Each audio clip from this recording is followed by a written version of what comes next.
Hey guys, we had a hatchling hatch out and we wanted to show you how we raise them up. Hopefully it'll give you guys some tips. We keep our hatchlings in 6-quart tubs in our animal plastics racking system. It's got 3-inch flex-wide heat tape in the back for belly heat. We don't really give them a water bowl for the first couple of weeks after they've hatched. They typically don't drink out of it, and you can be safe, and sometimes they can drown, and that's something you definitely don't want. So we like to fold up some paper towel, just give that a nice spray, and they'll drink from that. It'll build up a lot of humidity for them and help them shed. They typically won't eat either for the first 3 to 7 days after hatching because they have to shed first, and they'll eat the shed, and that'll give them some food and the yolk that they've absorbed after hatching.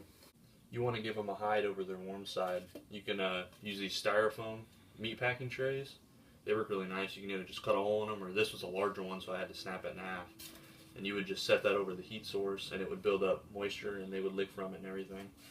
You can use styrofoam bowls. I typically find they don't really like these. They don't really use them.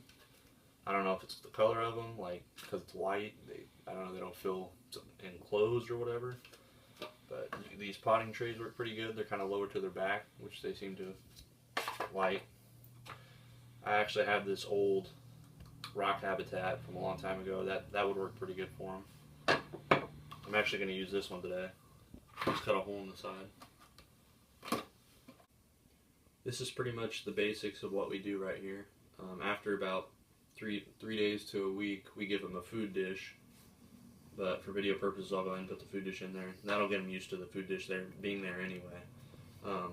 Different kind of food dishes you can use. You can use these little plastic, like 2-ounce deli cups. They work all right. I notice mealworms can escape from them sometimes, or the gecko can knock them over.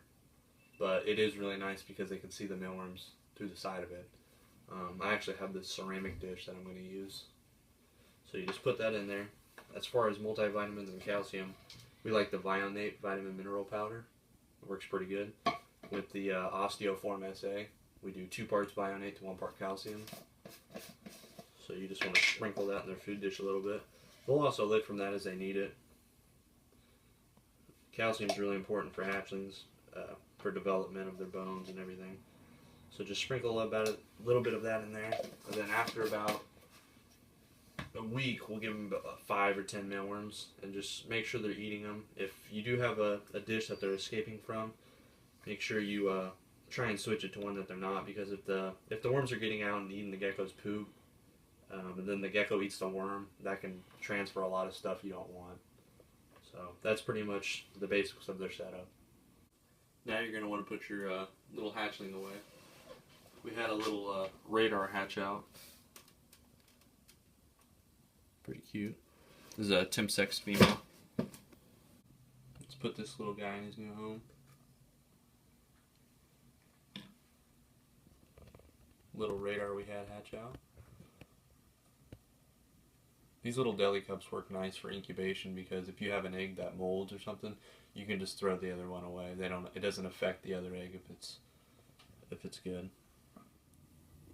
Labeling is also very important, so you know just exactly what genetics this gecko has. Sometimes they can be heterozygous for a gene, and you won't know that just by looking at them. So we just put the pairing, the date that the eggs were laid, and when it hatched, and what it was incubated for, whether it's female or male.